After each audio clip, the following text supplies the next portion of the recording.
The beginning of the Miss Universe 2024 pageant is finally here, and it all unfolds with the Gala de las Catrinas. This is the very first official activity of the entire competition, so this is a very important moment. So today I have prepared a list of the standout candidates of the entire gala, which of course I'm gonna be sharing with all of you. The only thing that I'm gonna ask is that if you enjoyed this video, please go ahead, drop a like, comment, subscribe, and share it with a friend because sharing is caring. So without further ado, let's talk about the standouts of the night. First off, let's talk about Miss Universe Peru. Tati is one of the most charismatic, beautiful, and kind girls out there. I haven't been quiet about that she is heavily one of my favorites of the entire batch. And honestly, I thought that she looked incredible in this particular presentation. Out of all of the videos that I have produced about her, I think that this is the lowest ranking that I have given her, simply because the outfit as a whole is not as representative of Mexican culture as I would like it to be. I feel like she is wearing more of a regular pageant gown, and then she has the makeup of Dia de los Muertos with the little stones on the face, and of course, and the hat being the most elaborate part of the entire look. But still, I feel like she looks incredible, and even with a very minimalistic outfit compared to others, she still managed to stand out. Next up, we have Miss Universe Egypt, and finally you have an opportunity to talk about this girl here on the channel. I thought that she looked absolutely incredible, and I love the fact that her outfit was so elaborate. Going with the mariachi concept, not only she is coming out with a very elaborate hat, with a very colorful concept, and you can see that the craftsmanship in this outfit from head to toe is just mind-blowing. I love the way that they took the idea of a mariachi and they were able to update it so that it feels appropriate on a Miss Universe contestant. And at the same time, I'm going to say I really love what they did here in terms of the makeup, not hiding her vitiligo, but instead finding ways to accentuate it and normalize it. As you can see, they even put some stones around it. So I think that from head to toe, this was a home run for Egypt. Moving on, let's talk about Miss Universe Ecuador, Mara Topic. And for the past couple of videos, I have been telling you about this girl. Please take notes because don't come back here telling me I didn't tell you. Mara gave us an incredible performance all throughout the night. I think that she had a beautiful look, not as branded as Dia de los Muertos, as this was not very dark or skeleton inspired by any means. She actually looks more of a goddess, as a virgin. I think that was more of the inspiration behind the entire look. However, what I really like about this girl is the performance. You cannot deny the charisma that this girl has on stage and the fact that she has this magnetic personality that just makes you want to look at her. For me, that is so important in a Miss Universe. And remember, although this was tagged as being just a gala, it is still in a way an official introduction to the media, to the fans, and to the rest of the general public. So I think that Mara managed to stand out not only with her look, but most importantly, with her personality. Up next, we have Miss Denmark continuing her strike of being one of the standouts of the competition, and this particular gala was no exception. She gave us a very creative and artsy fancy look, going with a golden chest plate accompanied by a white gown. Similar to my comment about Mara, I think that she also went more with the virgin idea, considering the headpiece and the makeup, but we still can find some references to Dia de los Muertos in the bottom part of the dress. One thing that I really appreciated about her look is that this doesn't just feel like as purely or typically Mexican. I can also feel a little bit of a European inspiration in it. So I like the fact that they were able to blend the cultures and just come up with something that is representative of Mexican heritage, but simultaneously represent her as an individual. Now let's talk about Miss Universe Colombia. Absolutely incredible, and I love the fact that she went with more of a dark theme for her entire presentation, giving us a very dramatic kind of gothic look. And compared to other candidates, I think that she went a little bit more with the religious topic. If you look at this particular look, you will find some references as the cross hanging from her necklace, as well as the golden Sagrado Corazon in the core of her chest. It's a beautiful interpretation in my opinion, because Dia de los Muertos is not just about celebrating the death, but of course it also has an underlying religious connotation, you know? It implies that you believe in life after death and that you can go for one day at the cemetery and have a connection with them. We've seen this girl in a lot of different scenarios, but this time around, I must admit, I think it's one of my favorite looks that I've ever seen on her. Let's talk about Miss Universe Slovakia. And I told you guys back in the day, I told you this girl is going to bring it. I had the opportunity to meet her in person at Miss Supranational, and not only she is one of the tallest girls that I've ever seen in my entire life, but she is also a professional model. She just has that material. In the look that she gave us for the Gala de las Catrinas, I thought that she took a different route from most people. When a lot of the girls were going for the skeleton concept and the religious vibes, she was mostly focusing on the floral arrangements of the entire thing, which is of course a huge part of Dia de los Muertos. More than a costume or a simple outfit, this entire effort feels more like a runway ready look. I love to see that the girls are adding their own touch to the entire thing, and that not everyone went with the stereotypical concept of Dia de los Muertos or the most obvious references. Up next, we have Miss Universe Cambodia, Davin. My God, absolutely loved her look for the night. And one of the things, if you pay attention to the look, she's one of the very few girls who was wearing pants.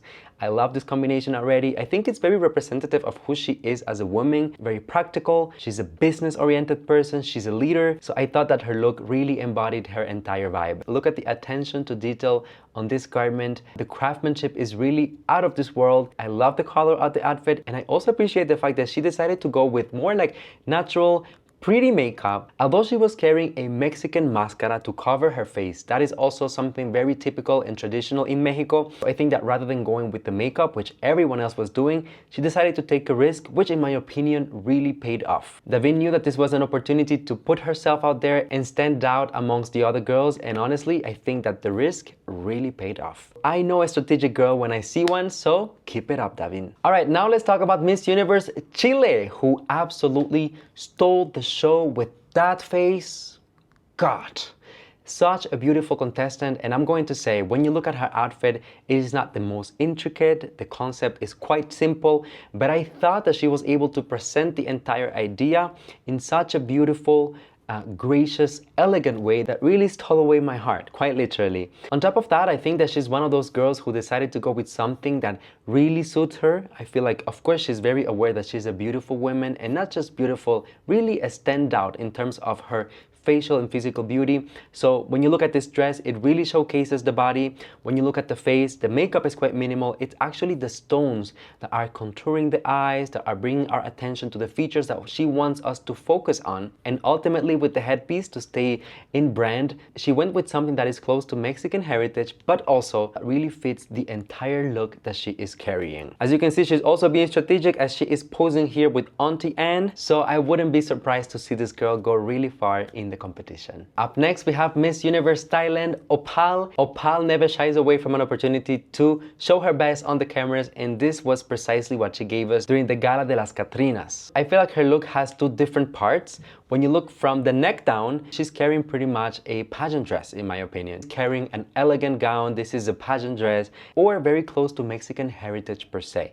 Now, from the neck up, I feel like this is where most of the effort was put, and perhaps a smart decision, as she knew that she is extremely facially beautiful and a lot of people will focus on that area. Similar to other girls, she kept the makeup pretty minimalistic and really just focusing on the stones that would highlight her face. And the core of the time and effort here was spent on the headpiece that not only brings some beautiful floral arrangements, which, as I said earlier, it's very typical, very on brand of the Dia de los Muertos, but she also included another element that I haven't seen so far in any other contestants, which is a Mexican abanico, simply a Mexican fan, basically. Mexico being a tropical country, which of course people need to carry the little hands back in the day, but also when you look at culture and tradition over time, it is a symbol of softness, being delicate, of femininity. So I'm very happy to see that Opal was able to take that element, that concept, and insert it in a very subtle way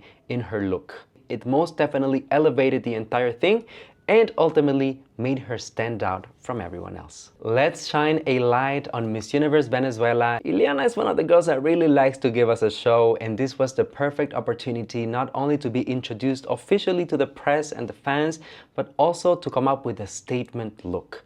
And that's precisely what she gave us in this head-to-toe Dia de los Muertos inspired look. Take into consideration all of the things that I've been telling you before. Ileana has some references to Dia de los Muertos, such as the makeup. We can see some skeleton features features on the face. She is wearing more of the virgin-like headpiece and at the same time delivering on the floral arrangements that I've been telling you about on the dress part. So I think that she took advantage of different elements and different features in order to highlight the concept of what the Gala de las Catrinas is supposed to deliver to the fans. I also like the fact that she decided to stay away from the extremely colorful, which we knew that a lot of the girls will do, and decided to stick more to a brown and orange color palette, which I interpret as being the flowers dying after they have been presented as gifts. So in a way, she is incorporating death into Dia de los Muertos, and I think that's really mind-blowing. So, Ileana, you did that, my girl.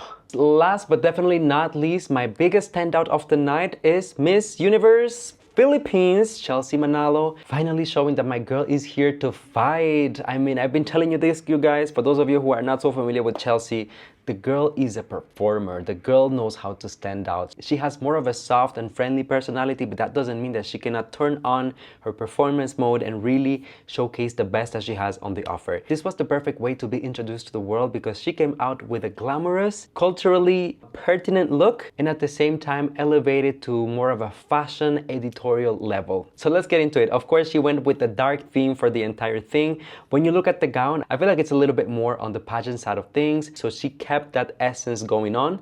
When it comes to the globes, we can see some skeleton elements, which can also be found in some parts of the makeup. I feel like here the focus with the makeup was just to exaggerate some of her features. For example, if you take a look at the contour around the lips, it really helps us to exaggerate the entire thing. There are certain areas on the face, such as the forehead and the cheekbones, that have been highlighted really extremely to give us a little bit of that skeleton fantasy without necessarily painting a whole skeleton on the face. The little stones, making sure that we keep our eyes on her eyes, one of her most beautiful features.